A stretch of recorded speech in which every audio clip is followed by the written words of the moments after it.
Co-optation Committee is proud to present today's guest, Christian Parenti. He is an investigative journalist as well as an associate professor of economics at John Jay University. He's published numerous books and articles on topics such as mass incarceration in the United States, the war on terror, climate change, and the surveillance state. His most recent book is Radical Hamilton: Economic Lessons from a Misunderstood Founder. We are happy to have him speak with us today on a range of topics, including the deep state, diversity ideology, and the American founding fathers. And with that, I hand it over to you, Christian. Thank you for speaking with us today. Okay. Well, thank you very much for this invitation, for the chance to speak to you guys.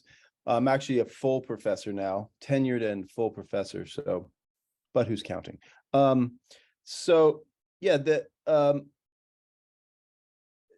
The first thing we talked about when you invited me was the diversity as ruling class ideology. So I'll just touch on that for a few minutes and then we'll have a discussion. So, I mean, what I did in that article was looked at diversity ideology, not to be confused with actual diversity, in the context of Federalist 10. Federalist 10 was written by Madison as part of an effort by John Jay and Hamilton and Madison to argue for the ratification of the Constitution. After the Constitutional Convention in 1787, the Constitution had to be ratified by 9 of the 13 states. That was the agreement between all 13 states, that if 9 of them ratified it, then they would all accept it. And it was not at all clear that it would be ratified because, among other things, it created a very strong centralized government, and a lot of people were afraid of that. And there were other concerns, and what Madison was speaking to specifically was not that fear of the big state. That's what the Bill of Rights, the first 10 amendments of the Constitution, are about. The first 10 amendments of the Constitution, aka the Bill of Rights, they were agreed upon to add because there was so much concern about the power of the central state. But what Madison was speaking to in Federalist 10 was a set of elite concerns about political democracy. They thought if there's political democracy, well, then there'll be class leveling, there'll be economic democracy. If you're going to give everybody, even though it wasn't everybody, but there was no restrictions in the US Constitution against anyone having the vote. There are no racial or gender restrictions. There are no property restrictions for either office holding or voting, right? The control of the elections is left to the states, and many of the states had those kinds of restrictions, but the federal Constitution itself didn't. And so elites were kind of concerned. They're like, wait a minute, where is this heading? You're going to give potentially anyone and all these people a vote? Then what? Then they want our estates. Then they want our wealth. And so Madison was arguing against that, saying, no, look, it's wrong to think that that political democracy necessarily leads to economic democracy. It can, if that majority faction, that majority group or interest group in a society of the propertyless can get together politically. Then they can use the machinery of political democracy to impose their will. However, society is naturally given to division into all sorts of faction, as you call it, which just means, interest groups, social divisions. And this can result from religious differences, from geographic differences, from attachments to specific political leaders. Any number of reasons come up. He says, and even when there aren't real reasons, people come up with the most trivial reasons to fall out between each other, right? He said, but of course, the most enduring source of faction is property, as the question of wealth and who has it, who does not have it, and he rehearses like debtors and creditors, etc. So the solution to the problem of faction was counterintuitively, in Madison's argument, to lean into it, just to have a proliferation of faction, so that that potentially majoritarian faction that we would call the working class can't get together as such. And they will get together instead in little subgroups as, followers of this faith, people from that region, etc. And that as long as faction was allowed to proliferate, the political threat of faction to the property elites would be minimized. And that's what makes Federalist 10 so amazing. It's a member of the ruling class saying the quiet part out loud. And it's a political lesson that is central to class rule. It is central at any scale. It's central to class rule within an institution, within a nation state, and internationally, right? Divide et impera, divide and rule.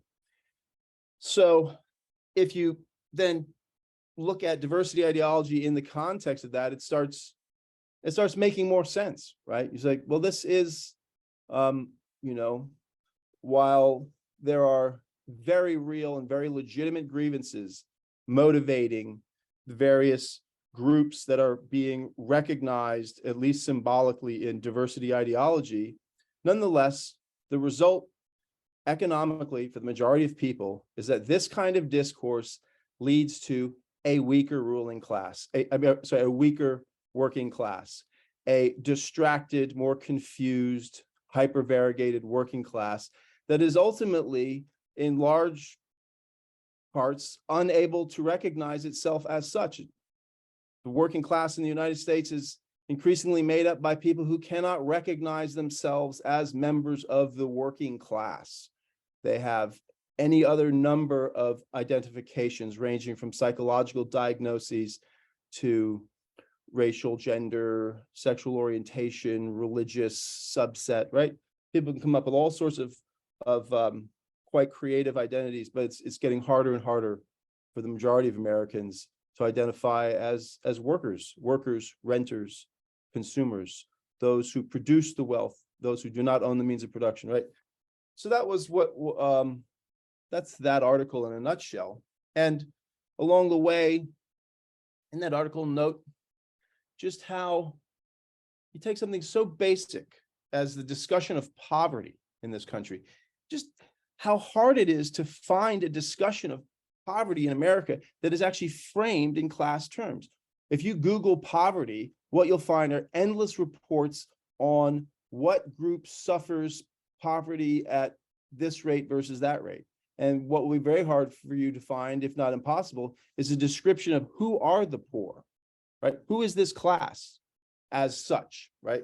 You can find out which other groups suffer from the condition of impoverishment, but not a description of this class.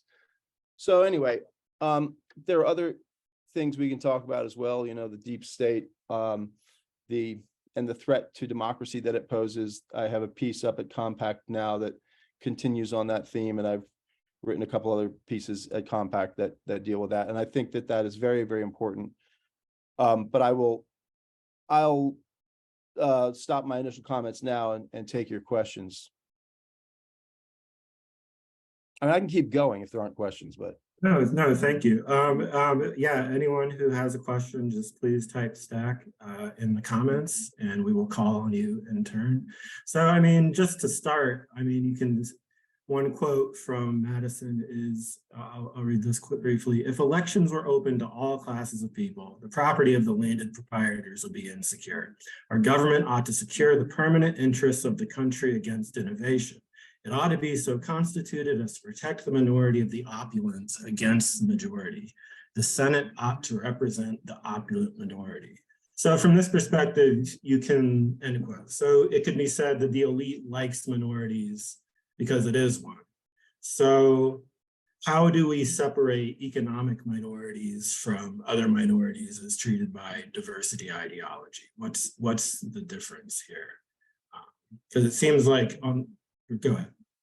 Well, I think by getting the majority to recognize itself as a majority, step one is to stop focusing on what minority you are part of and start focusing on what majority you are part of. And the reasons for that are, one, structural, because most people sell their labor to survive and most people do not own the means of production. Okay, with the proliferation of 401ks, you could get technical and say, well, a lot of members of the working class own a little bit of stock through their, pensions, but a lot of people don't even have such pensions. So just getting people to focus on the majority group that they're a part of, which is the working class, and to stop thinking about minorities, right? So I think that's step one. And then the obvious thing is if someone is trying to defend the ruling class as an economic minority, you got to just step out of that language and speak to the fact that they're exploiting people, and that's what matters, not that they're part of a tiny minority. Ricky Gervais actually had a joke about that in some special of his, about like how he's part of this really, really small, unrecognized minority of white, straight, male, like disgustingly rich multimillionaires. And it's like, who feels sympathy for him? So I guess that's what I would say. It's got to just shift, got to change the subject out of that kind of thinking, because it's, I think, a mistake to assume that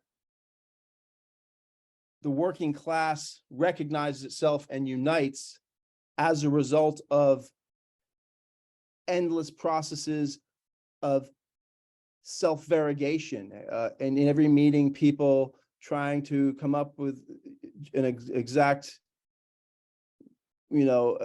portrayal, an exact accounting of how everyone in the room is slightly different from everyone else or profoundly different from each other. So, I mean, as Adolf Reed has said numerous times, he says, I don't understand. No, or says his line is that, no one has yet explained to me how we go into this, how we come out of the room after talking about how we're all different from each other, how we come out of the room more united, right? So, I mean, we have to talk about how we are all united and leave some of, it's not to say that the ways people are different. It's not to say that social oppressions aren't important. They are, but like, there also needs to be a practice and a discourse of becoming cognizant of how we're all in this together, and how do we work with people who are very different from how do people who are different from each other work together on their common interests? That's the great irony of the whole thing, in a way, is actually, the workplace for most Americans is, the most diverse place, and struggling at a workplace is really the practice of diversity in most cases. And it's the practice of diversity not through focusing on how everyone's different, but through focusing on how all these people who actually come from these diverse backgrounds are actually pretty similar, because they all work for whatever, some big meat packer or whatever kind of corporation. And that despite you have some people who are profoundly religious and you have other people who are atheists, that they both make, minimum wage and can't get enough hours to get benefits. I mean, that's the kind of struggle that actually brings people together. Thank you. Sam, you're on stack. Sure. Thank you, Christian, for coming to speak to us today. We had a meeting last week to talk about some of your writings that we had gone over. And I don't have the quote in front of me, but one of the lines from Madison's Federalist 10 talks about using kind of the Senate as a way to mediate faction or control faction. We're big fans of the Ehrenreich's work on the professional managerial class here. I wanted to ask, and we're talking about the political class as functioning as like ultra PMC effectively for the entire working class. How do you see the existing class strata in the United States today? Do you see it still in kind of the Marxist proletariat bourgeoisie binary, or do you see it as something else? Well, yeah, I mean, I see it in the classic Marxist binary, but that doesn't stop there. I mean, the PMC are very important as a constituency. The material conditions of the PMC have been are increasingly similar to those of the proletariat. The Ehrenreichs had a follow-up piece that some of you might have read. They did it for the Rosa Luxemburg Institute a couple of years, maybe 10 years ago, looking at what's happened to the professional managerial class.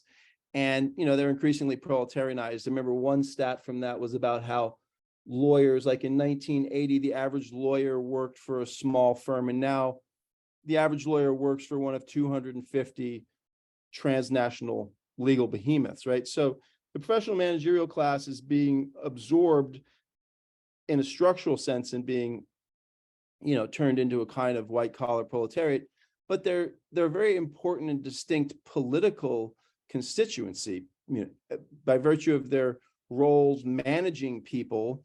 they have a very different worldview and, are appealed to with different kinds of messages and are used by the Democrats and the foundations as a kind of, as their base. So that's what I would say on that. Okay, Colt, you're on stack. And I guess one other thing I think that's important is about that is like to think about the ultra rich. I looked it up, and the billionaire class today are apparently not as wealthy relative to the rest of society as the robber barons were, but they're getting close, right? And I think that is something that's unique to this moment that we need to pay special attention to. That we've got the rich, and then we've got like the ultra rich, and the ultra rich are a particularly dangerous element in society, because they don't even have to broker very much with the rest of their class. They don't have to work through, the Chamber of Commerce, this or that. I mean, they can just individually start striking out and buying newspapers, et cetera, et cetera. So I think that's an important class to look at and think about. And I mean, I've been saying this for years, and for years I was waiting for Doug Henwood to write his book about the ruling class. But I think the ruling class needs to be studied more than it is. So I put that out there for whatever it's worth. Thank you. Colt, are you ready to go? Yeah, thank you.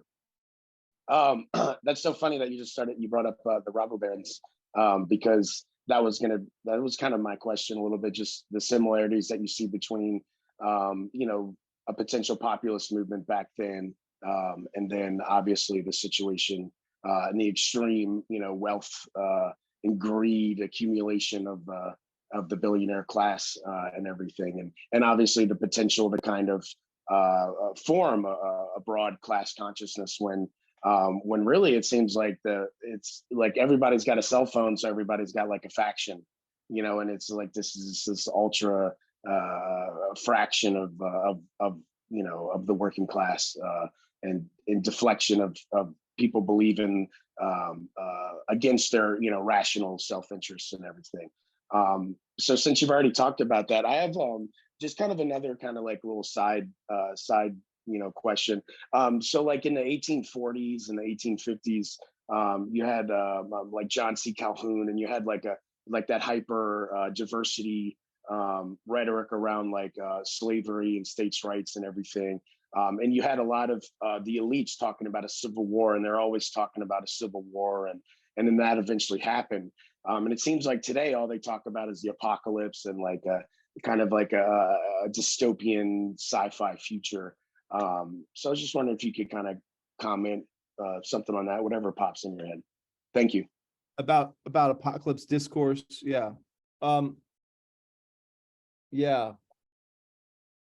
Well, one thing about apocalypse discourse, I feel like I kind of regret the extent to which I have played into that in writing about climate change. I mean, obviously, climate change is very real, and the trajectory of global capitalism is pretty apocalyptic. We've got the proliferation of failed states beginning with the end of the Cold War and the collapse of Somalia, and that has not stopped. I mean, there's lots and lots about the current configuration globally that is just absolutely apocalyptic. The apocalypse is happening every day. It's happening as we speak in many parts of the world, right? I mean, but that's endemic to, that's part of neoliberal capitalism, right? It's also the legacy of the Cold War and its hot wars in the global South. But there is something very, very debilitating, and it's a tricky discourse. How does one acknowledge these issues and not at the same time feed into cynicism and despair? And so that's a caveat, I suppose, say. In other words, the apocalyptic elements of this moment are very, very real, but I've become increasingly aware of just how debilitating that kind of discussion is for young people, and how useful it is for elites, you know.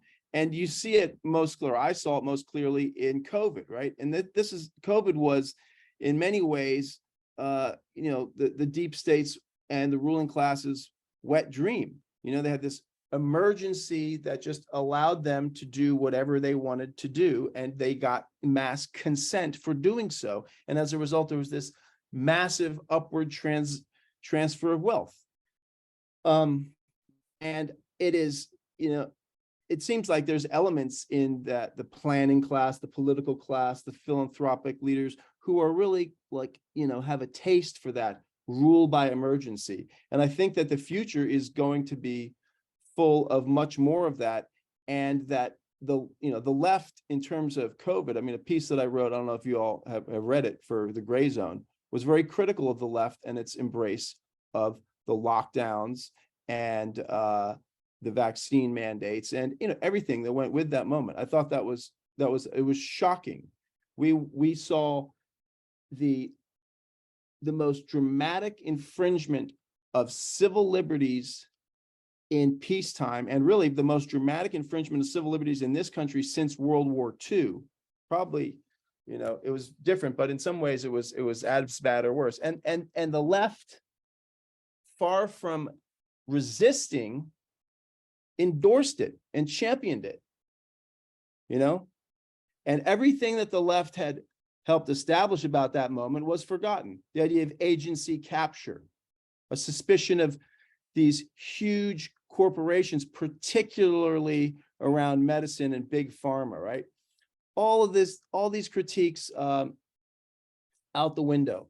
And instead you had unions supporting the idea of firing their members who didn't want to take an experimental vaccine, sometimes arguing because, like, hey, I've already had COVID. In Europe, they accept natural immunity. What you know, why can't I do that here? And you had unions, often with left-wing self-conscious, left-wing leadership, saying, hey, get rid of these people, fire them, right?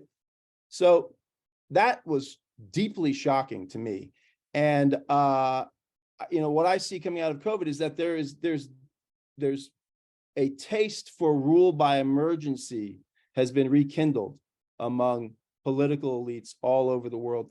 And one thing you saw with COVID that was so interesting, I thought, was just the similarity in the embrace by every power center in society in a totally uncoordinated way, right? So you had, like, literally every university dean using this emergency to grab power, at the same time that you had governments doing that. At the same time, you had street gangs. You know, the Mara Salvatrucha in San Salvador, which controls whole neighborhoods, used COVID to impose their power even more. They imposed their own lockdowns, right, to have even more control over its neighborhoods. So, you know, every little node of hierarchy in society pretty much grabbed on to the discourse of emergency and embraced it and did what they wanted. And it was, you know, various, sometimes conflicting agendas. And so it's like the taste for rule by emergency is, I fear, quite widespread now. I don't know if that answers your question, but I just kind of to follow up. I think it's important, you know, I think it's really important to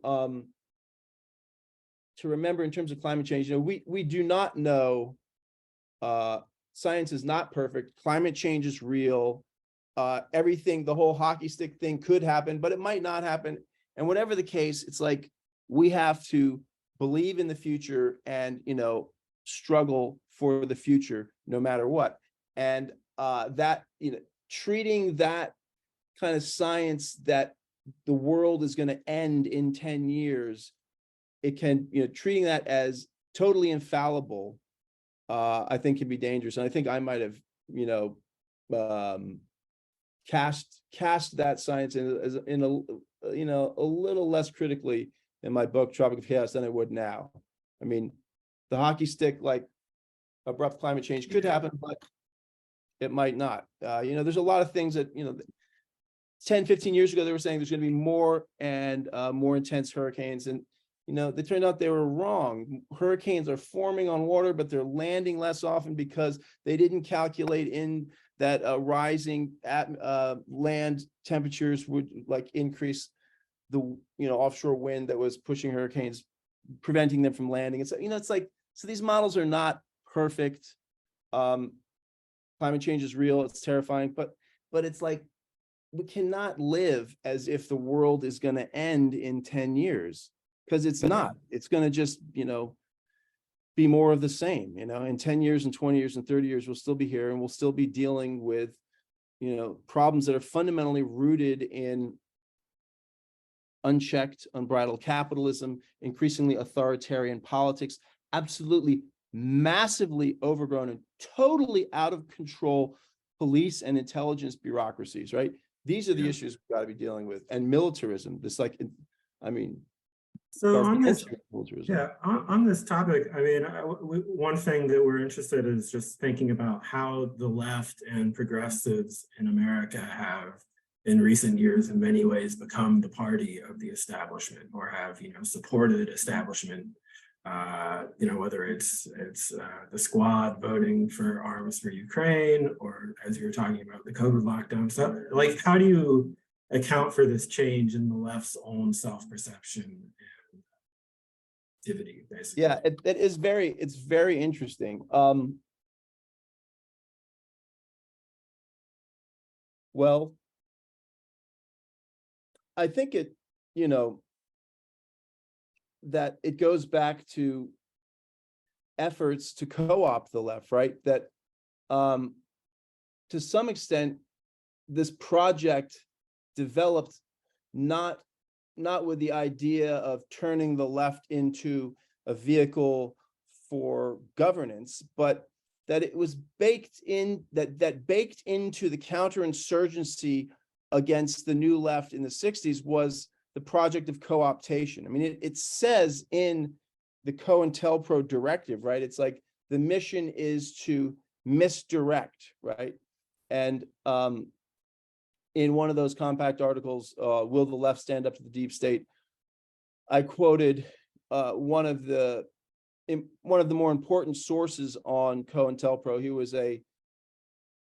He was an informant who felt that he was ripped off by the FBI and then went public, sort of parallel to the document dump that came out of Media, Pennsylvania, by which we know of COINTELPRO. And this guy was very clear about how part of the mission was to control, not just to destroy, but to control new left organizations, right? And I have a quote in that piece from the guy where he's saying, we wanted to, determine where these protests would go, what they would chant, when they would move, et cetera, right? So, there's an element of co-optation that begins at that moment. The Ford Foundation starts advancing money to social movements in the early 60s. I think it's 64 in Tierra Amarillo, New Mexico. There's a struggle over land grants. And that's the first time the Ford Foundation starts funding social movements. But then, through the 60s, all the philanthropic foundations start funding social movements. At the same time, the Johnson administration is moving to these block grant programs and responding to the pressure of these social movements by giving them block grants and turning social movements and organizers into administrators. San Francisco was one of the first places where this was practiced to great effect. And there was a very aggressive urban renewal movement in San Francisco. And there was a very robust opposition to it, well organized among the kind of working class, diverse working class in downtown, where it was all these old merchant marines, and then in the Fillmore, which was primarily African American, and then also over towards North Beach to some extent in Filipino neighborhoods. And these movements were very powerful. And what they ended up, long story short, what happens is a lot of these organizations end up as nonprofit housing developers or administrators, right? And it's like that kind of process has been going on ever since the 60s, all throughout the US, left at every level. And so I think that's the kind of the deep roots. That's sort of like part of what produces this professional managerial class left that is so amenable to being used as a tool of rule. There's also the open embrace by corporations of all the diversity discourse, anything but class versions of diversity, right? This becomes an independent industrial sector on its own. There's diversity trainers. There's hardly any research done on that.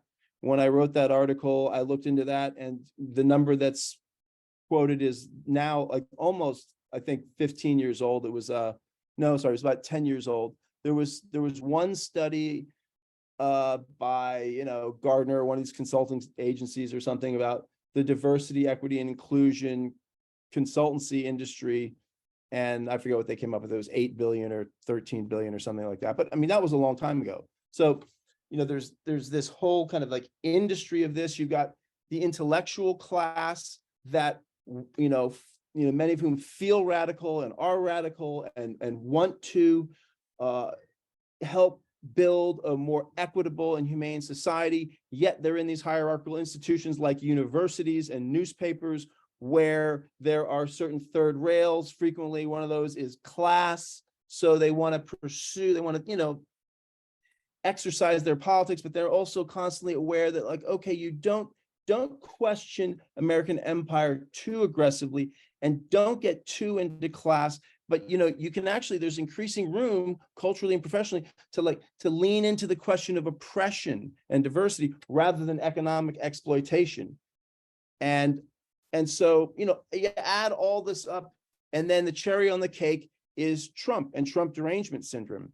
And I think that people just brought an enormous amount of anxiety, a lot of it rooted in, climate concerns, and there's just like, with cues from the media and the establishment, like cathected upon Trump as the devil, and reason went out the window, and that's how we have ended up here with the kind of movement oriented left in lockstep with the Democratic Party. And there's an enormous amount of cognitive dissonance on that front, which I've been noticing ever since COVID. I think I used to not notice it as much, and I probably used to I used to participate in it more, which is that you have a couple drinks with your friends, you criticize the Democratic Party, and then next election you go vote for the Democrats. Yeah, I know I used to do that, but now that strikes me as really kind of an insane sort of cognitive dissonance. People sitting around talking about how awful Democrats are, and then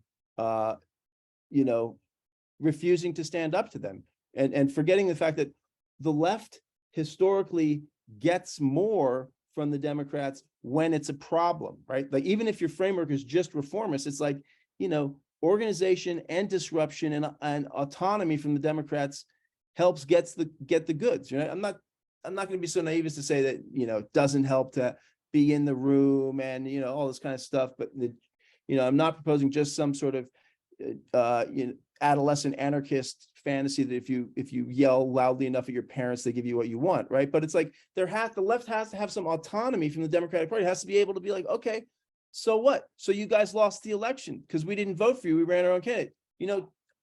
Don't come crying to me. And we're not able to do that because people can't even recognize the fact that, like, okay, the Biden administration is continuing with the privatization of Medicare and Medicaid. It's continuing with privatization of the VA.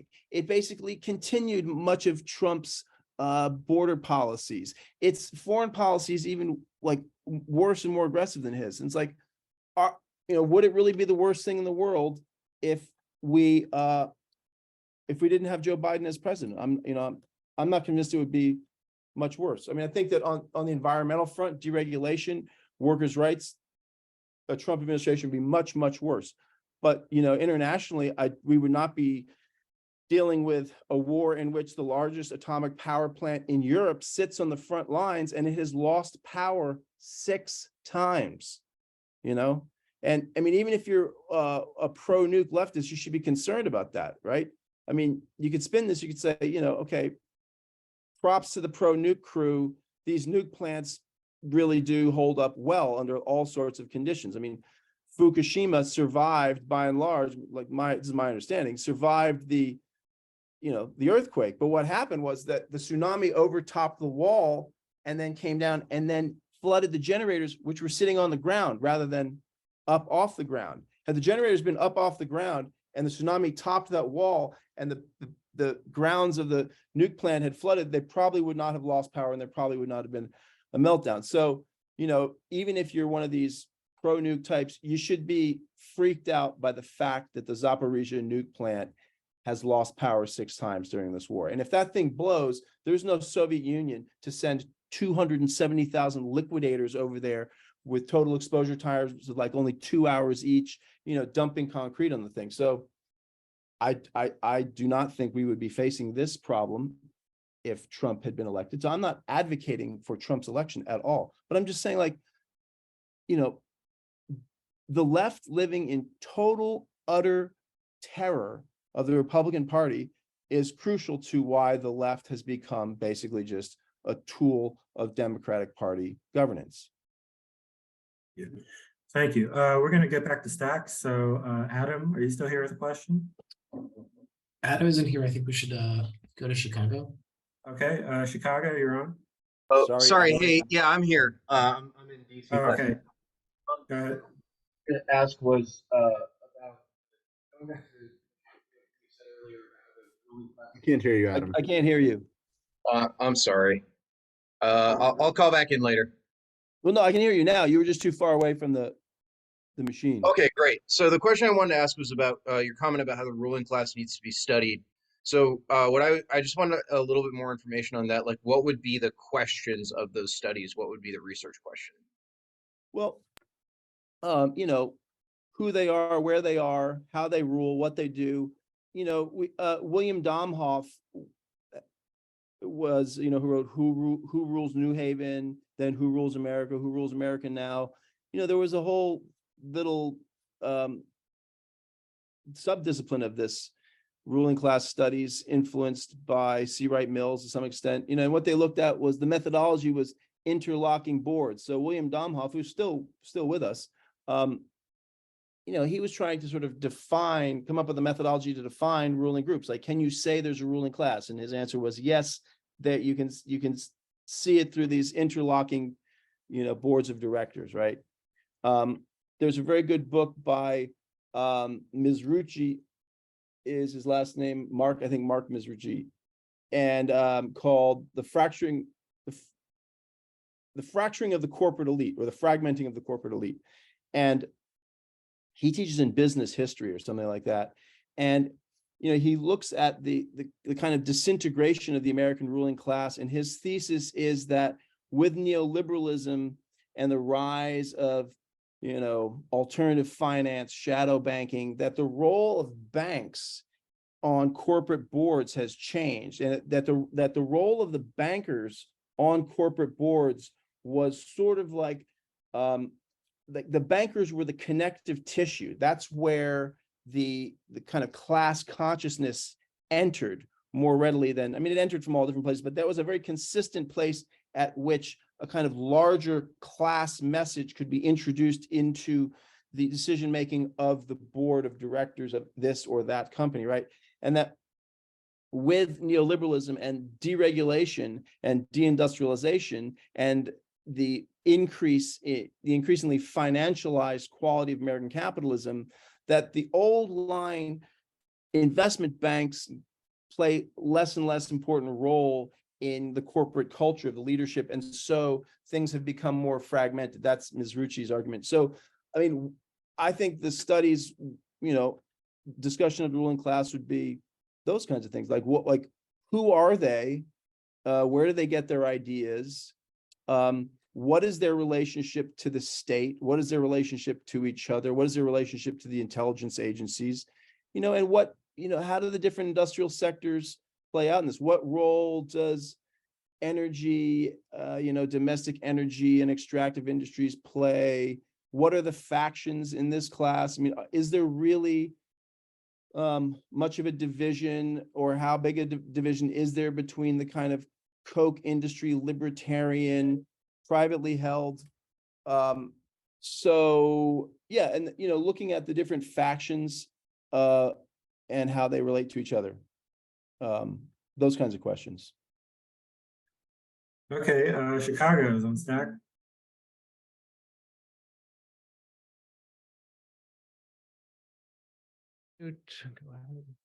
Hi, Christian. Thank you so much for taking the time to talk to us today.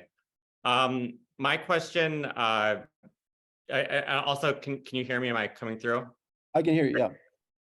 So my question is kind of drawing on the Walter Ben Michaels quote I think you used in one of the pieces we're discussing, saying that under diversity ideology, that we would achieve like a just society if, say, only 13% of the people in poverty were African American, and for instance, and if basically social ills were evenly distributed among social groups without really decreasing the absolute amount of social ill.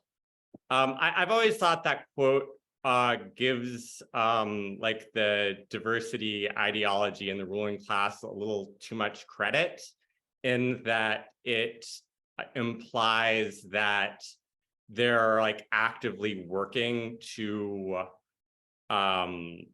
decrease disparities in a meaningful sense. And I'm just not really sure where you stand on the question of whether the ruling class, insofar as like a class can be, I guess, beneficent or can be malevolent, is actually working to decrease disparities in a real sense, or if they have an actual interest in fact, making disparities worse, given that like an anti-racist like Kindian critique is only more salient if, say, the plight of Black people gets worse.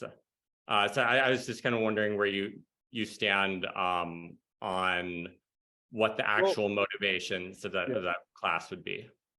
Well, I mean, just to be clear, what Walter Ben Michaels is saying with that quote is just that, like, this is the implication of this discourse. The implication is that, victory would constitute a non-racist distribution of poverty across the class, hierarchy.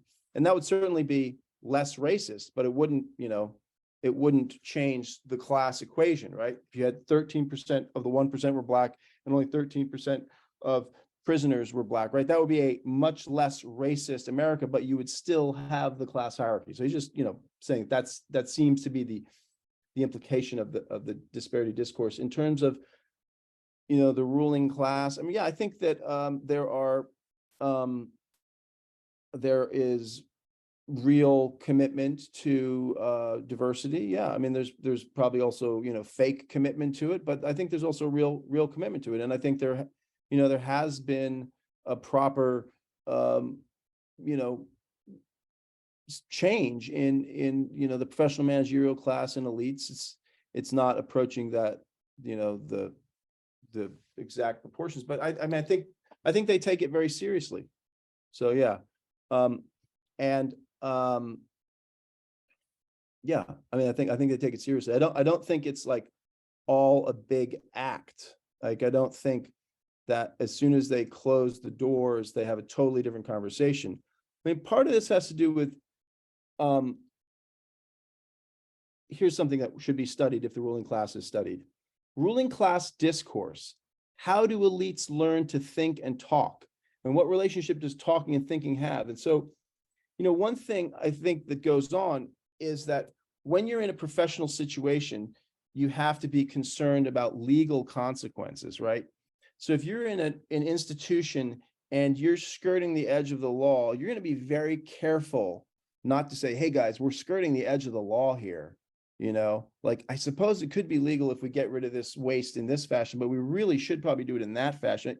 You don't say stuff like that. Or if you do say stuff like that, you don't rise to the hierarchy because it means you're dumb, right? So you learn to mask and use language that masks what you know is also going on. And that at a certain point, you know, people get very adept at living with this kind of cognitive dissonance and having a sort of defensible public set of utterances, and there isn't necessarily two deeply different transcripts for a lot of elites. I mean, I think a lot of elites, just like what you see is what you get, and that they believe in diversity and they believe in capitalism, you know, and they by and large avoid the question of economic exploitation and economic inequality, and they focus on these other questions. And they're, you know, and as a result, we've got, you know, a trans admiral, we've got, you know, I mean, there's like, you know, the elites are becoming more diverse, you know. All right, Nick in DC, you're on stack.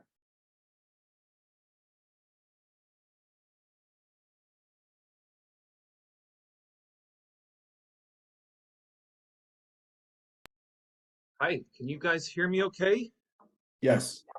You're getting a good view of my chin. Sorry, I'm looking up at you and you're here. Hi, it's a great pleasure to speak to you, Christian. I was thinking, you know, before we met today about some of your more recent arguments in your Hamilton book, and also, you know, which is a book that I take to be sort of directed to the question of how we achieve the capacity we will need in order to rectify global warming. I've always been very interested in your comments about projects in Iceland about decarbonization and things like this, right? But if you're following me here with my logic, I think ultimately what we're talking about is an argument for a strong state. And I'm just curious if you could share with us today maybe some of your thoughts about how we achieve that balance, because I know a lot of what we're talking about here today with COVID and everything is kind of, in a sense, repudiating the idea of a strong state. So what's your particular stance on this question as a leftist and as a thinker? I'd love to hear you elaborate a little bit on what I at least perceive to be a sort of a tension, but I'm sure you've thought about it and I'm sure you have an answer. Thanks so much. Appreciate it. Yeah, that's a great question. Well, I've been thinking on my list of things to do is writing a piece that would be tentatively called "With Apologies to Mr. Madison and Mr. Jefferson," you know, and certainly, you know, we have a strong state. We have a very, very strong state. And in COVID, we saw its abuses spread far and wide. So I have gained a new appreciation for the American civil liberty tradition that provides the people with mechanisms to push back against that state and contain it. And I think that is very central for any kind of progressive class struggle to occur, is that we have to embrace the idea of freedom. We have to embrace civil liberties. And I mean, these have real utility for the left. They are also the products of left-wing struggle. I've written about that in Jacobin. You know, we need to resurrect that history, recover that history, that the First Amendment, just to take one example, was not national from the beginning. It was for over 100 years seen as only pertaining to federal territory. And pretty much, you know, the vast majority of the cases that help nationalize the First Amendment the plaintiffs are leftists, they're anarchists, they're communists, they're socialists, they're trade unionists. And that's how the First Amendment gets nationalized and states lose the right to control free speech and, you know, censor radical literature, et cetera. So, yeah, I mean, I was always in favor. I mean, I've always defended civil liberties, but that stuff has become much more important in my thinking as of late. And what I was trying to do in Radical Hamilton was also I mean, it was just like my excuse to dive into American history and sort of, like climb the intellectual mountain that is the Constitution, like really deal with it and really understand the American Revolution. And it was also just because I kind of backed into it by mistake because I found a hole in the literature. For fun, I was reading about Hamilton. I kept seeing all this stuff about, the report on the subject of manufacturers about planning and industrialization. And I have always been interested in the way that capitalism is predicated on planning and dependent on the state, and so at first, like the idea was that I was just going to, in conversations with Verso, that we would just republish the report on manufacturers with an introduction, and then the introduction got to be too big, and then it became the book, right? So in a way, I mean, that book was not very strategically timed, in terms of my own thinking. It was a book that was to some extent late on a question that was at the heart of neoliberalism, and it was written sort of at the death of neoliberalism.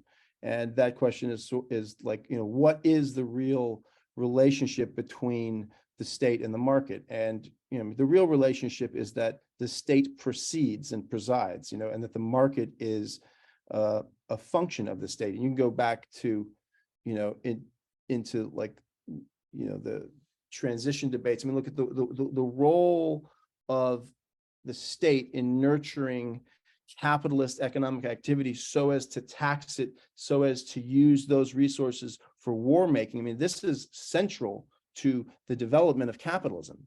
The development of capitalism is obviously not reducible to that, but that's a really, really fundamental dynamic in capitalism.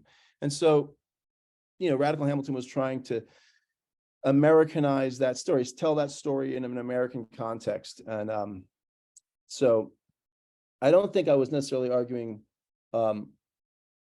that the state needed to be stronger, but I was trying to say, like, look, there's always economic planning. You already have that. You already have massive socialization of costs. So the only missing part is like, what do you want to do with all this? And to try and make elements of the left who have a kind of a state aphasia, to make them realize, like, look at what this beast does already. There's already tons of planning, tons of socialization, and we need to be trying to make, get control of those processes and make demands of those processes rather than pretend they don't exist, and that we're going to like all grow food in empty lots, and or any of the other kinds of Lilliputian fantasies that the philanthropic foundations foist upon the left on the regular. Thank you. Christian, we're coming up on an hour. I just want to make sure we still have time to pursue more questions. I'm fine. Yeah. Okay, great. Noah, you're on stack. Noah, are you good to go? Yeah, I'm good to go. Hi, Christian. Thanks for talking to us. So, some changes that I've noticed sort of in the culture war within the left itself is that like words like woke and identity politics are becoming sort of like broadly recognized as like bad things. I feel like if you go back 5 years ago, and you're criticizing these terms, you're going to get pretty much all bad responses. Do you think that sort of the center has shifted some, and that there is sort of a return to class issues happening within the left? Like, have we won any, gains here, or is it all bad still? What do you think? I don't know, because Yeah. I'm not engaged in enough left-wing organizations to know, but I don't think that we've turned some corner, and that this kind of woke ideology has been vanquished. For a while, I took the suggestion of Walter Ben Michaels and Adolf Reed to not use the term woke because it was a right-wing coinage. But actually, I think it's worth using, because I think it really describes something, and it is, it's an ideology that has at its heart also a kind of therapeutic sensibility and a methodological individualism. I did a piece for Insight, for Non-Sight, Walter Ben Michaels' publication, about the origins of the first privilege walk, and that gets into, and it was well, it's a lot, you can read the article. But you know, it has its roots in the whole kind of therapeutic turn in the 60s and 70s. And that is a huge part of what woke is, along with diversity ideology. But I think it's, in some ways, even more importantly, is this kind of like therapeutic sensibility. Like the fact that, and you see this when AOC last week was criticizing Donald Trump's CNN town hall. She wasn't like, we got to hear more from this billionaire tax cheat who has a record of ripping off workers. She framed it in this like therapeutic sensibility about how he was, you know, threatening, he was putting at risk E. Jean Carroll, who had accused him of rape, and it was about her psychological well-being. It was just like, I mean, I saw this profoundly depoliticizing. I mean, not to make light of E. Jean Carroll's suffering or what Donald Trump, you know, did or whatever. If he did do anything, who knows? I'm sure he's done stuff like it, even if he didn't do that. But it was sort of to miss the whole kind of larger politics of it. It's like, let's talk about class. Let's talk about this guy's class position. What's his agenda? You know, who does he serve? So I do not actually think it's on decline. I mean, I think there's this, you know, more and more people in the left are waking up to the fact that, wait a minute, this is not adding up to anything. But there are a lot of people who are still really deeply into it. I mean, it wasn't long ago that I had a conversation with a friend, and someone who's becoming a lawyer who's, you know, I think they would identify as a leftist, but they're, you know, more or less been around the left. And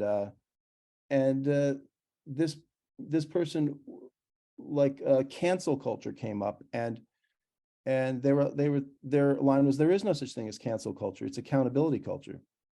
So, I mean, I was totally shocked to hear that, you know, that somebody, and you pointed, so wait a minute, Al Franken, remember he was fired for like, you know, touching, he was driven out of the Senate for, you know, allegedly touching a woman's back inappropriately during a photo shoot that around lots of people. Like, that's not cancel culture. I mean, people, you know, so if stuff still happens like that, to me, that's an indication. That's just one example, but I mean, it's an indication a lot of people are still really deep into this stuff, and it comes from everywhere. I mean, it's now that it's become official ideology, you know, we're bombarded with this all the time. So I think it's not over. But I do think you point out something right, which is that, you know, more and more people are kind of stepping back a little bit, taking a more critical view. Thank you. So, yeah, there's a question in the chat that I think kind of goes on this point. It's, can you talk a bit about your thoughts on the prospect of the organization of a workers' party in America that breaks from the DNC-RNC hegemony? Do you think there's a prospect for organizing people just around a shared contempt of both parties? Is that a prospect for the future of American politics? I don't know. You know, I think more important than whatever kind of electoral vehicle there may or may not be is the question of class consciousness. And I think that that's what really needs to be developed before any such vehicle can be particularly effective. So that's kind of a dodge, kind of a lame answer. But I mean, I think it's you know, it's really predicated on that if there's massive class consciousness and people are pushing for their, you know, interests as workers, then you'll start getting all sorts of strange concessions from both parties. You mean, look at Richard Nixon, right? I mean, Richard Nixon was not progressive. Richard Nixon presided over the creation of the Environmental Protection Agency, over OSHA, over the Mine Safety Health Administration. You know, those are major innovations in terms of policy protecting working people in the environment. And he did that because he was under pressure, right? So that I think the most important thing is the kind of building class consciousness to build pressure from below, and less important is what form of party, how do we relate to the two parties, and or at least that's not my strong suit, thinking about those things. Yeah, sure. All right, Lowell, you're on Stack. Thank you, and aloha from Hawaii. Christian, so I want to jump away a moment from the state and ruling class and those pertinent issues and get a little gossipy, but with a sincere intention. That is, what's wrong with the left? And I mean, specifically, can you give us your, brief diagnoses of organizations like DSA, PSL, CPUSA? You've got organizations that have been around sometimes, in the case of CPUSA, more than, I think, 100 years. There are all these organizations. What's wrong with them? Why haven't we achieved the things that we want to achieve, and we're sliding backwards? Well, that's a great question. I'm not sure I can answer it in the level of detail that you're requesting. I mean, I just don't know enough about all these organizations to speak to that granular level thing. But what's wrong with the left? I mean, I think that it is, one, it's that it has been targeted, right? And so people with good class politics get eliminated. And people, leaders who start out without having real clear class politics and develop them get eliminated, right? You've got, Fred Hampton, Martin Luther King, and the red baiting of intellectuals doesn't have to end dramatically in assassination. But I mean, that kind of process of just, the kind of red baiting in academia, this is particularly close to my heart because my father was red baited out of academia. And though he's very, well known, he's 90 years old and still with us, but no longer writing and speaking. He's talking, not no longer doing public speaking. But he was driven out of academia at first by conservatives, but then often by liberals, and it made life rough. So, there's repression.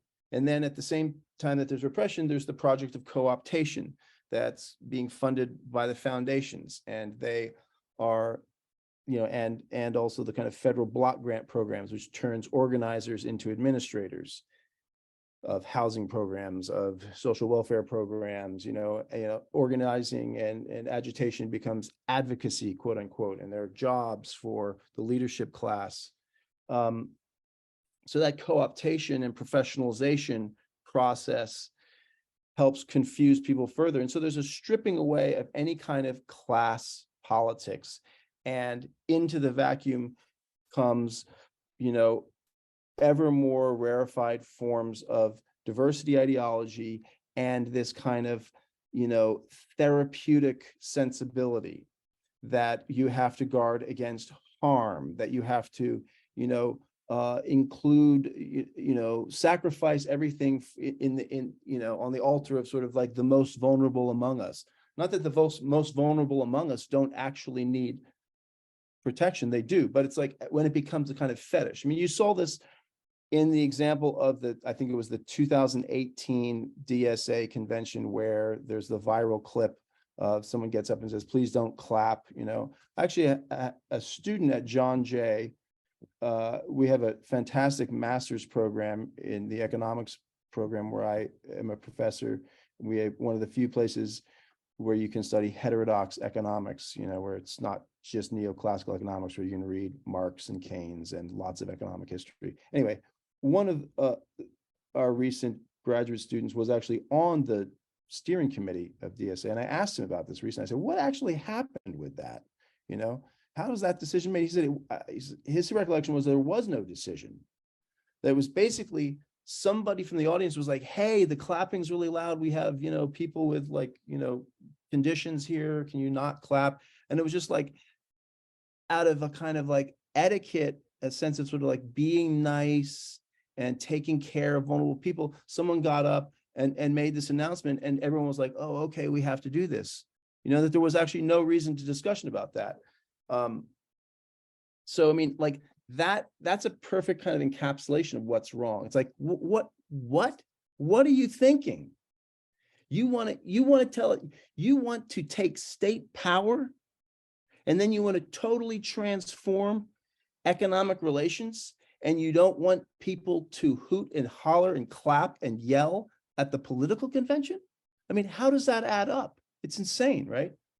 So, but I mean, that conversation didn't happen because of this sort of sensibility, which is like this therapeutic sensibility, and politics having been reduced to etiquette. And I think the foundations are a big part of that. That a lot of, the non-profitization of the left means the foundations have pretty much direct intellectual control. And this is what they push. They push this kind of, diversity training, which is also always this therapeutic training, right? It's about like speaking your truth, finding yourself, all this kind of stuff. And I think part of the counter answer to that stuff is we have to realize that, politics has been made throughout history by really messed up people. I had the opportunity when I was young to go spend time with the FMLN guerrillas at the end of the war. And long story short, I think there were like 2 Americans who hooked up with the FMLN, and one of them happened to be from where I was from in Vermont. And I foolishly was like, and so they were there, they were working as a videographer, and they were not a fighter, but they were like embedded with the FMLN. And then there's the offensive, and the FMLN take the capital, San Salvador, in 1989. They hold it for like 2 weeks, and then they're forced back into the mountains. And then in 93, the war concludes, and the family friend we knew was alive but had disappeared during the offensive and had gone into the mountains with the guerrillas, and I managed to find out where they were by foolishly being like, I know someone in El Salvador, to a journalist who I know that person, know where they are. And I went up there and hung out with the FMLN and in this village. And one of the things that was remarkable, and at that time they were being written about by Time magazine as the most impressive guerrilla movement the Americans had ever seen. They did stuff like after the offensive, they invited 2 American Special Forces advisors to embed with them, and they overran a Salvadorian military base, and they were like, see, this is how we do it. And this was like to get to the Americans and say, look, well, you're not going to beat us, but we're ready to negotiate. Like, this is the kind of stuff they did. They were really top notch. But you hang out there, and it was like, the people weren't fundamentally different. I mean, they were just like regular people. You had good people, honest, humble people, and egomaniacs, dishonest, self-involved egomaniacs. It's the same human material you have everywhere. And it's like, somehow they did it.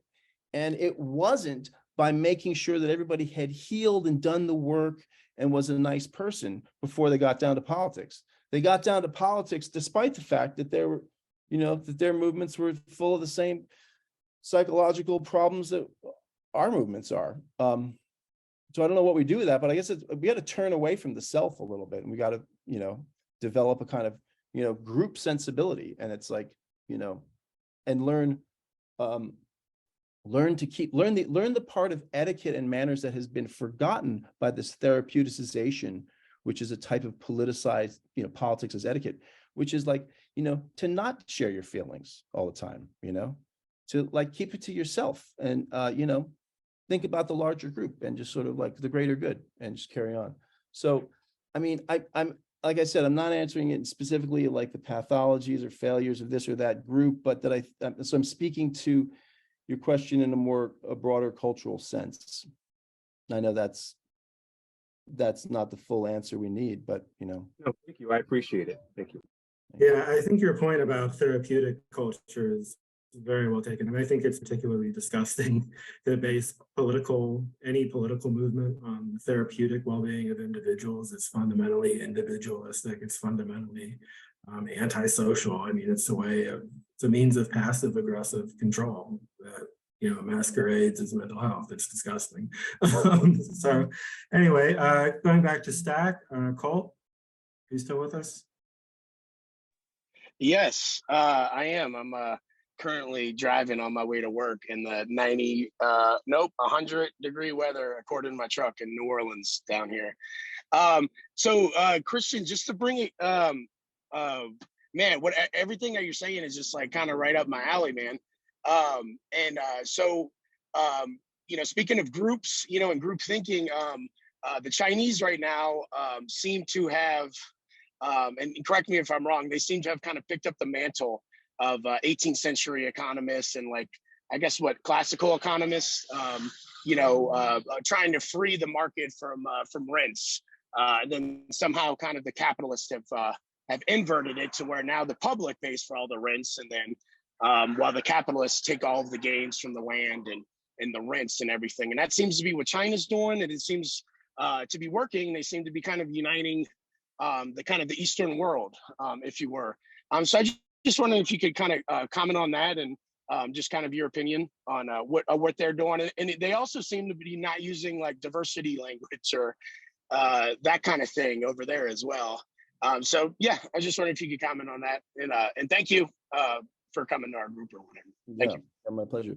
I mean, my take on China is that, it's a developmentalist state. It's following the classic pattern that a lot of states have followed to achieve industrialization, which is, the Hamiltonian model of it's kind of a mixed economy. This is the real story of capitalism, right? The real story of capitalism is it has grown up with a kind of, socialism of sorts. And that, China comes out of the 70s after a series of profound crises, the Great Leap Forward that leads to agricultural disaster, the Cultural Revolution, and that things are pretty bad in the late 70s, and that out of purely like pragmatic kind of emergency measures, Deng Xiaoping, begins opening up, and then this growth gets set off. And then with Tiananmen Square, it's clear they're not going to experiment with political liberalization. And I mean, it seems to me, having been to China twice and spent a bunch of time there and done some reported on it, but not being a scholar of China at all, that it's hard to say what's going on with China, but that it's like, I think the most important facts are that the Communist Party maintains control, right? And they have facilitated the development of capitalist industrialization and the rise of business services and finance now, right? But they maintain control in very important ways. When I was in China the first time, I remember it came out that the beer had formaldehyde in it, that somehow this was being allowed to happen. And the end result of that little revelation was that the head of the equivalent of the Food and Drug Administration was executed. And I remember this all happened while I was in a province, Anhui, where it was like, I think it was like 3 of the last 5 governors had been executed, or something like that. It's like this doesn't make the news much in the West, but it's like the Chinese Communist Party has real, it doesn't necessarily have real control. It uses real repression against elites still. The place also has a federalist system. So these provinces have a lot of autonomy. And, the party in charge of the national government will send down directives and set goals, and the provinces, may or may not follow them. And there's a real sort of struggle between the provincial governments and the central government. The central government has also increasingly realized that trade unions can be useful in trying to kind of corral and control these provincial governors.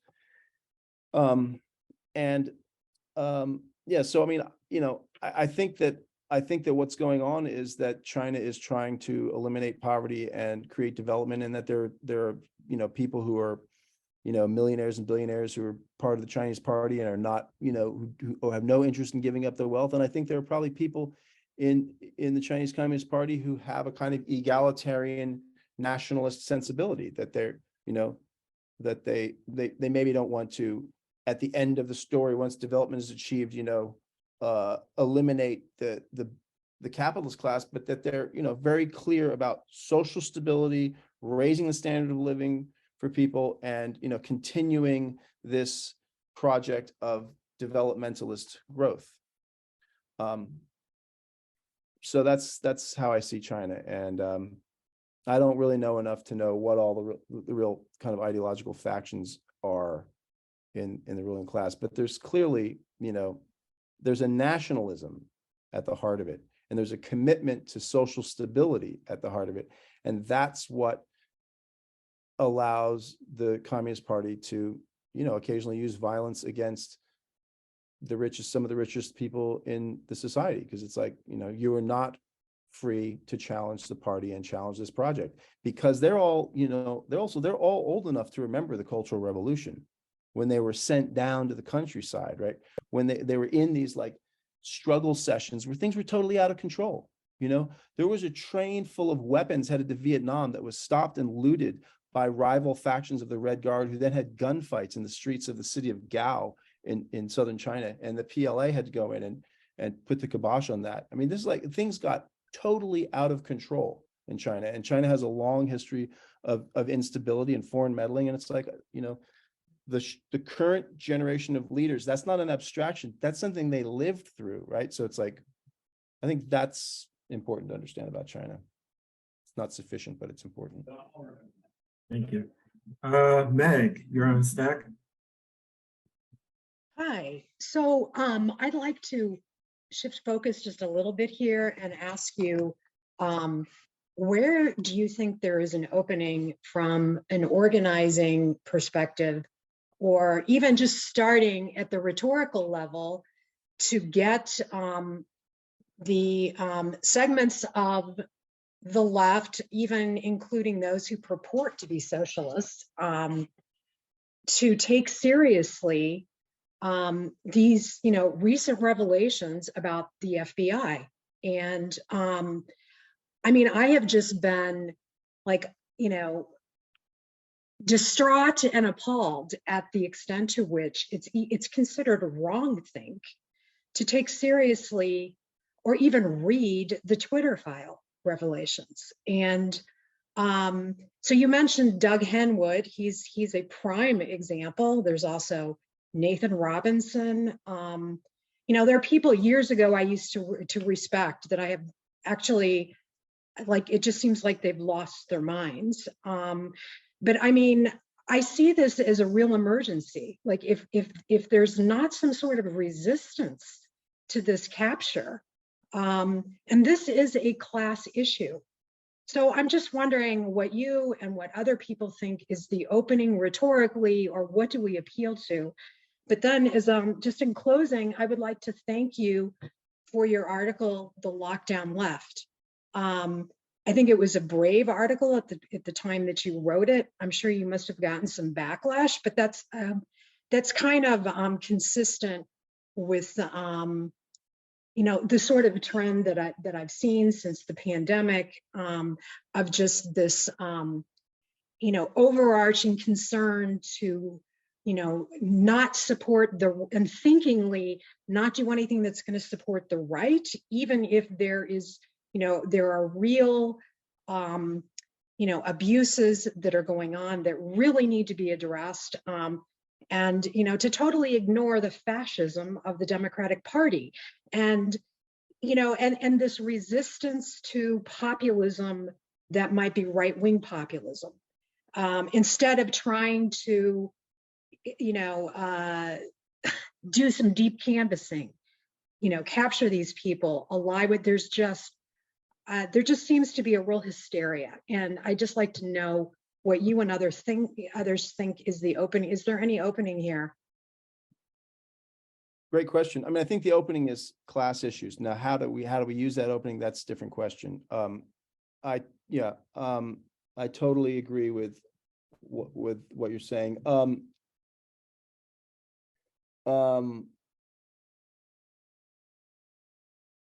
I'm not an organizer. So I can't speak to like how exactly to organize, but I mean, in terms of what's going on there, yeah. And I mean, the FBI stuff, this is really, really important. And the fact that the left is ignoring it is outrageous. I mean, I just agree with everything you just said. It's totally, it's just shocking to me. And it flows a lot of it, I think, from COVID and the kind of the way that people allowed themselves to be terrified by that and refused to think critically. And it was, I think, in large part because it was Trump derangement syndrome, right? That people have, cathected upon Trump, and that they just stopped thinking that way. And it's really, it's this like total fear of the right wing, which is at the heart of it. And I mean, I disagree with Adolf Reed about this. He gets into this, very adamantly, that the next election could be the last. And it's like, I have my entire life sort of, as a child, teenager in the 80s, it's like, oh no, like, the crazy Christian right. And they are crazy. But it's, I think that the right currently are actually pretty weak. And part of why they're so weak is because their base is still so like ridiculously right wing. And they're going to lose on they're losing on the cultural front, I think. I mean, they're still stuck in the 80s of this book banning in Florida. I mean, banning Kurt Vonnegut, right? Ron DeSantis has this national profile because he is, one of the most prominent governors to resist the lockdowns and the vaccine mandates and all this kind of stuff. And a lot of people that I know who are, voted for Bernie and would identify as leftists were sort of like interested in that and thinking like, you'd hear unusual, like I'd be surprised by the people who were saying, yeah, maybe there's some sort of like, is the Republican Party becoming kind of left wing? It's like, well, now you got the answer. No, they banned Kurt Vonnegut books. I don't think that's going to fly with people. That flies with a small group of blinkered Christian fundamentalists and, small group. My in-laws are all, evangelical Christians, and it's like, they're not into that kind of stuff, banning Kurt Vonnegut. So yeah, I mean, at the heart of the left ignoring the FBI exposés is this terror of the right. And it's like, I think the left to some extent is fighting the last war. It's like they're constantly imagining it's Nazi Germany, and that the real threat we face right now is the one that you alluded to, Meg, which is like the totalitarianism of the center. This is something Augusto Del Noce, who's a conservative Italian philosopher who was only translated into English in 2017. I just read him during the pandemic, but he was very interested in Marxism. He wrote a whole book about Gramsci. He wrote about Paolo Pasolini. I think he and Pasolini actually corresponded, and he took Marxism seriously. He was religious. He was a conservative Catholic, and to those who said, "Oh, Marxism is just a religion," he said, "Yeah, but that's one of its best parts." And he was critical of Gramsci for the sort of cultural turn. He's like, that's sort of the end of Marxism, and he anticipates in the early 60s a lot of the kind of stuff that we see now with this, the cultural motifs of the left coming to be the motifs by which the center can rule in a totalitarian fashion, not just authoritarian, totalitarian as in like it's not just authoritarian from on top, but that there's also this mass consent and hunger for the project of censorship and repression and social control. So, what was the name of that philosopher again? The Italian author you referenced? Augusto Del Noce, Noce, Del, and the new word Noce. Yeah. So one of the topics. What?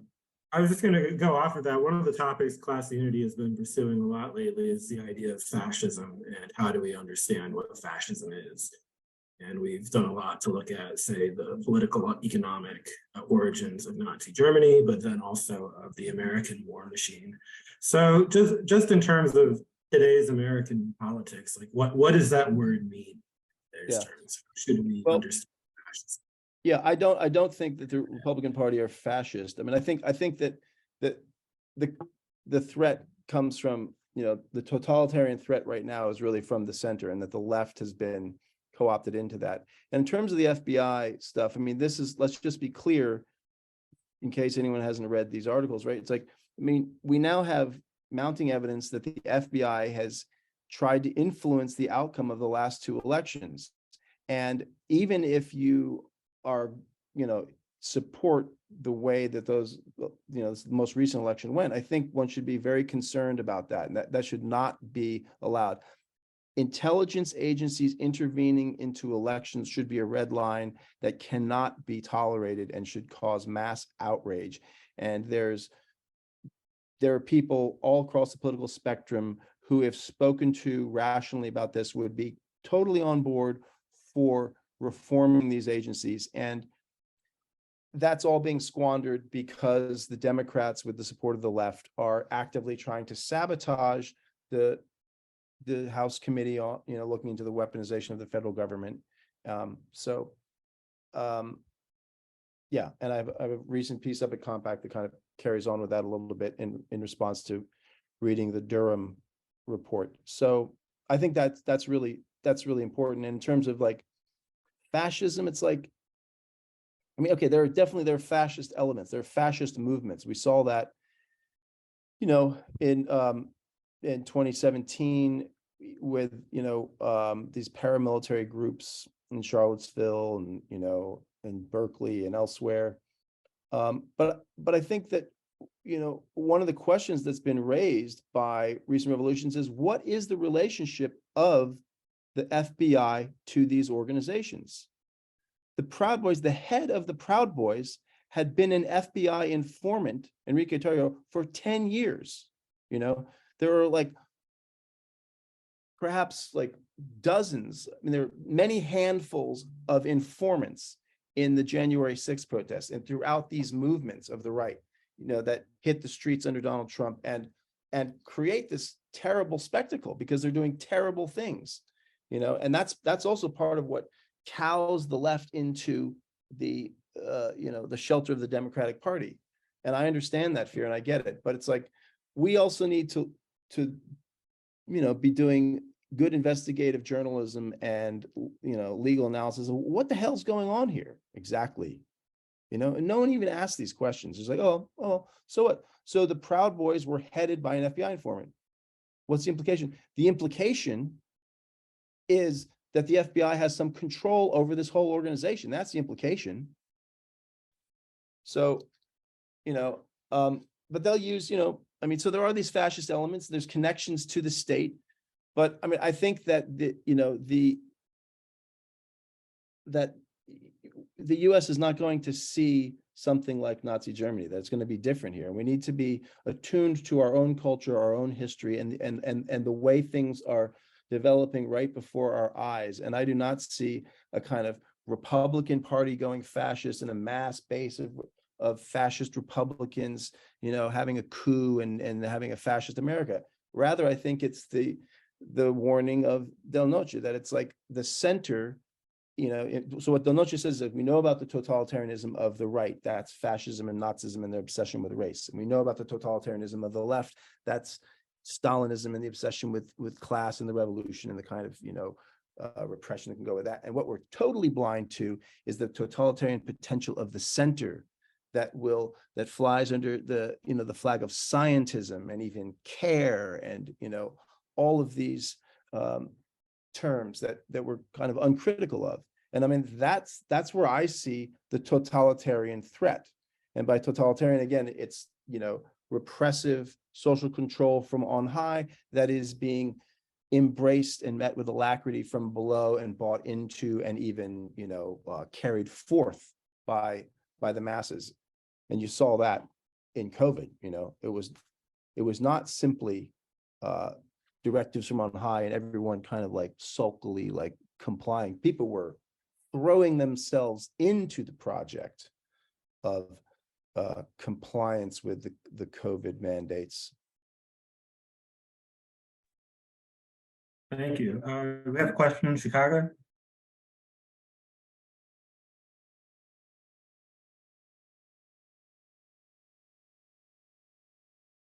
If somebody's talking, I can't hear them. Yeah, can you hear me? Yeah, I can hear you now. Again, thank you for doing this. You've kind of, I got on Stack a while ago and you've sort of already answered this, but I was gonna ask, like, it seems like diversity politics are very successful among the working class. And I guess I wanted to have you speak to why that is and like, what does that say about working class politics? And I think a lot of times this gets hand waved away, and you kind of did this to a certain degree by saying like, we have to build class consciousness. But I guess I'm saying like, how do you do that, and why hasn't it worked? And I have my own suspicion, but I kind of want to hear you speak to it. Kind of. Well, I wonder, I wonder how much it is done. I mean, I am not a political organizer like many of you are. So, some of these questions you have the expertise and I don't.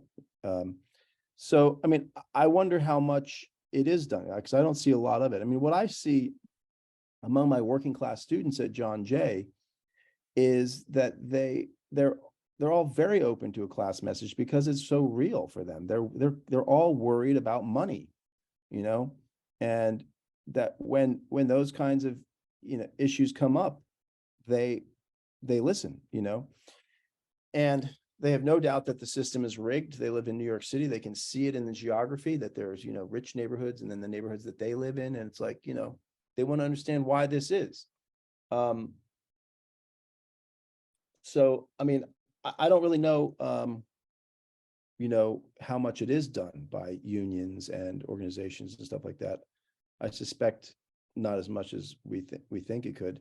And I think, I don't know. I mean, I think a lot of probably what happens, is that class gets thrown in with all these other oppressions. It's like we stand with, and there's the long list of marginalized people. And if you're lucky, maybe it'll be like, and low wage workers or something like that. And so there's class shows up as status too often on the left, rather than class as a relationship to the means of production.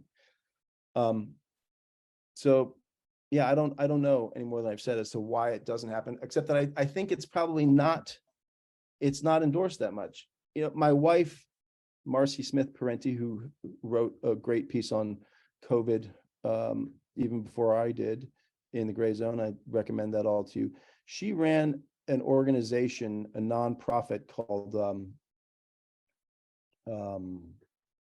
the Responsible Endowments Coalition.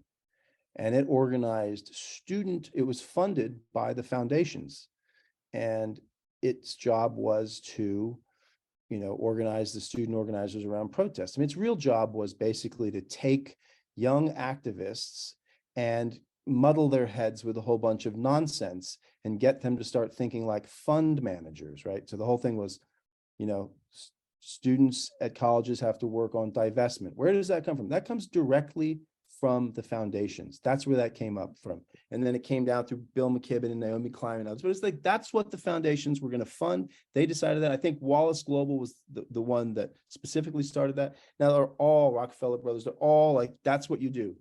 If you have another plan, you don't get funding, right? So if that's your plan, then you get funding.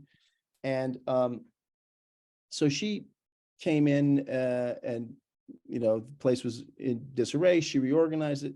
And she hired a bunch of radicals, including a bunch of radicals from the Philippines. And then she started taking these youth activists who, the funding was essentially to divest, invest, right? So it's like you demand that the endowment divest, but then you have to think hard, about, well, how should we invest? And it's like, that's not the question to think about.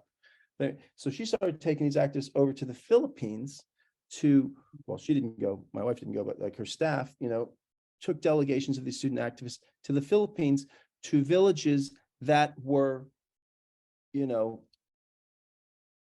not to put too fine a point on it, were basically NPA allied villages, that had been displaced by the military and were now fighting against logging companies and had really clear radical class politics, right?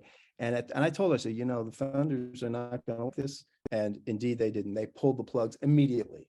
That was it. That was the end. It didn't matter that this was super popular and that these students were getting a great education and understanding the world better. No, it was like suddenly the money ran out, right? So I think there's a lot of that out there too, that it's like you can sort of, if you are appealing to foundation funding and you say, I'm a socialist, or even I'm a Marxist, like Patricia Cullors of Black Lives Matter. She's like, I'm a Marxist. She says she's a Marxist. You can say that, but you can't actually do a class analysis. That's a no-no. And if you do that, then your funding dries up, which is fine, but it just means it's going to be a different kind of organization. You're not going to rise through the nonprofits of the left. You're going to have to be involved. You're not going to be a professional activist, You might if you get a job with organized labor, but there you're going to run into all sorts of similar limitations.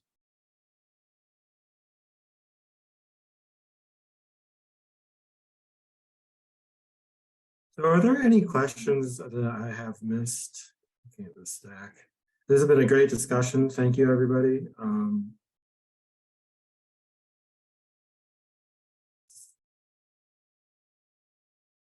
Okay, looks like there is one from DC I missed. They asked, do you think that the woke, this might cover some of the things we've talked about already. Do you think that the woke culture of the elites is the same or close to the same as the movement of the new left of the 60s and 70s? Or just taking the superficial aspect of this? This is something we brought up a lot. And I mean, it seems like there has been a real shift in, like, a lot of this politics comes from academia. So, yeah. I mean, like within academia, is there real outlets for class conscious research and development, or is it just kind of theory crawling into its, you know, to be crude, crawling up its own asshole? I mean, is that kind of what the left academia has become just in the preceding decades? I mean, there is, I mean, there's more room in academia for class politics than there has been in the past, but fundamentally, you know, there's a kind of faux culturalist radicalism that predominates in academia, and even with the you know, even with the kind of more class-oriented stuff like the new history of capitalism stuff that Sven Beckert and Walter Johnson and Edward Baptiste are, you know, sort of associated with. You know, those guys are all notable for basically not engaging with Marxism, right? So that's still very much prevalent in academia. It's like, even as there's like more room for kind of work around class and economic issues, it's like the best of that work that's being done almost assiduously avoids this big old tradition Marxism that's full of insights and full of problems and whatever, but that should be engaged with, right? And it's like, so I think that's part of what's going on. But mostly it's like, you know, identitarian politics, class, if it's mentioned, is as a status group, not as a means the relations of production, and culture is everything. You know, you do not study economic reality. Economics doesn't study economic reality by and large, right? That's about model building and testing theories. And then, you know, geography and sociology, which could be doing a lot of political economic research. It's like, you know, you do a JSTOR search of the academic articles on any given subject, the vast majority of them are going to be, you know, the culture of type articles rather than, you know, the material practices of, you know, or the nuts and bolts and political economy of fill in the blanks. You know, it could be like whatever, the modern timber industry, water management in, you know, the 1920s, whatever subject it is. It's like, it's amazing how much the culturalist turn predominates. William, you're on stack. Hey, Christian. I find it interesting to slice and dice people in different ways, and to look at different groups of people. So, for example, I find it very interesting to look at young versus old. It seems like young people get exploited by older people, specifically, you know, in low-wage jobs and military service. Poor versus rich is another obvious one. Republicans and Democrats maybe doesn't make as much sense as it used to, but it's interesting to think of the world as pro-establishment or populist. Do you have any ways that you like to view the world or America or the population in that you know, might help illuminate some stuff? Well, I thought I was laying out some of those over the last hour and a half. You know, I mean, class analysis, and looking at the hidden role of the state. But you were also kind of breaking up there Maya, in your question, but you mentioned, looking at, young people, old people exploiting young people. It's like, yeah, but, conditioned by class, or like, are young multimillionaires really that exploited? No, generally not, and if they are, they don't have to work at Burger King or whatever. They can go off and do something else. So, I mean, those layers of experience are important, but I think they become problematic if they're disembedded from an analysis of the whole economic system and the class hierarchy that is produced by that system and reproduces it. So with regards to classes, I mean, the traditional Marxist account of the bourgeoisie and the proletariat, it's become somewhat more complicated in today's days, especially with globalization and the fact that the means of production and the distribution and all of that are literally to the four corners of the globe. So what prospect for the left is there to organize around labor? Labor is globalized. How do we begin to think?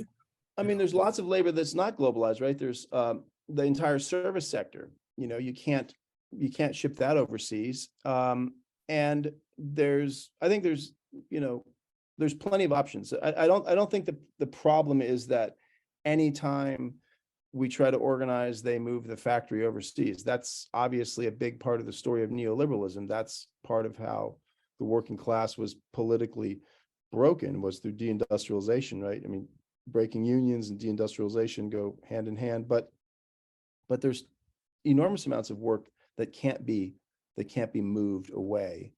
So that's what I would say to that. And in terms of this, the classic schemata of classes, I mean, that's part of why we need ruling class studies, and a kind of class studies to think about how this stuff works. What are the material relationships between these classes? What are the ideological connections? How does the ruling class maintain ideological control over the professional managerial class, who basically, you can say the petty bourgeoisie, who have become proletarianized, even as they have this kind of larger social status in the society. I mean, a lot of these things are empirical questions that need to be understood through research about the moment, and can't just be understood through, the great old political texts. I mean, so I think that could be important. But I mean, how do we organize? This comes again, how do we organize? It's like, I don't know. I wish I had the answer to that. But I think one part of it is building class consciousness. Another part of it is people have to be disabused of their cynicism, and I think that's really, I spoke to that in the beginning a little bit. It's like, I think that is really demobilizing, that kind of hopelessness and cynicism. And that's one of the advantages that the right has over the left, is that the right has this kind of, to some extent, unfounded and unrealistic optimism in the future. And it's very empowering. And so, the left used to have that too. And if you read the biographies of the great left leaders, they were moved by this millenarian faith in the future, that they knew, I will die in the struggle, but it's inevitable, right? And it's a secular religiosity. The revolution will inevitably prevail. And of course, that's not true. Nothing is inevitable. You don't know what's going to happen. But it's like, boy, that belief, that optimism was incredibly useful and powerful, and it's in short supply these days. And I think that, so yeah, I think that's part of it, right? The culture, trying to build a counterculture from which to organize. And I'm not an organizer. I've never been good at that. I've been, to the extent that I, have been an activist, which I'm not really anymore. It's been as a rank and file person. So I'm sorry, I don't have better answers on that front, but I do think that, that this, some sort of subculture that's not this weird left exclusive subculture, and it's also not some sort of CP front. The Communist Party had this as a sensibility, like you got to be with the people where they're at. And what developed was this kind of like frumpy, kind of just like stale subculture in the CP. My dad was part of the CP, and I hung out around the CP in my youth. But there's got to be a kind of, a cultivation of left-wing sensibilities through the motifs of the culture, of where people are at, and I think that part of the woke thing, the moralizing, the therapeutic stuff, is that a lot of what people are into is pathologized, and that to become a leftist for a lot of regular people, it feels like you have to go through some sort of like cultural transformation and adopt a kind of a cult-like, subculture focused on language and inclusion and this sort of stuff. And just like, you can't be into whatever you're into. You can't be into sports cars, makeup, this kind of stuff, I mean, that's what we got to be thinking about. It's like, if the left is to ever have any traction and be like a real threat, sorority girls in Tennessee have to be into it. You know what I mean? You have to have sorority girls who love makeup, are like, you're like, damn right, I'm for Medicare for all. And I know I do not think that there should be giant private pharmaceutical companies. And I do not think that absolutely central decisions about our lives should be left to these mega corporations and banks. Like that's what you need. You need like squares, regular people have to be embracing those kinds of ideas. Those squares, those regular people, they're not going to turn into the people that you meet in Brooklyn and Berkeley. They're just not. And if you try and tell them that they should, they're going to hate you. They're going to feel attacked. So I mean, I think that's a big part of what the left has to do is like try to get in touch with regular people, and speak to them in a way that includes them. And I think what that means is sort of like probably shedding a lot of stuff, accepting that there's going to be people are going to have very distinct and weird positions and stuff. I think, something else that I should have mentioned, but I think that part of the problem in terms of the general question that we're circling around here of like what's wrong with the left is also social media. I mean, I see the effect of social media as very damaging for people because you no longer have private space to think. And mentioning Doug Henwood and Nathan Robinson, all this, I mean, this milieu, people in Brooklyn I've known for 20 years, I couldn't prove it to you, but my gut tells me that social media has been very, very bad for their critical thinking because they're called upon to constantly respond to things, in front of thousands of others, and then to be accountable for every little thought that flits through their head.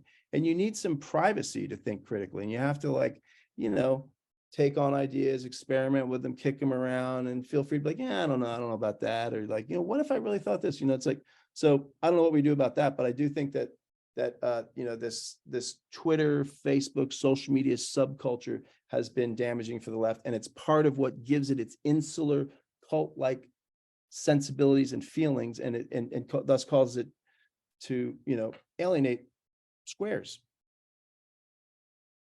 Well, thank you very much. Thank you, Christian, for talking to us today. We're coming up on time. Thank you to everyone for your questions and participation. Any closing thoughts you'd like to leave us with? No, I'm seeing some interesting thing here about 50 million people engaged in agriculture, mining, and forestry, but for another time. Closing thoughts. No, thank you for inviting me, and keep up the good work. It's like it's heartening to see people who are concerned about class questions and really committed to working on that front. I think that's very important, and I'm sure that it probably feels difficult and hard, but I commend you, and keep up the great work.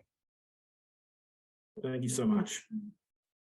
Thank you for everyone for listening today. Take care. Have a good afternoon. Take care.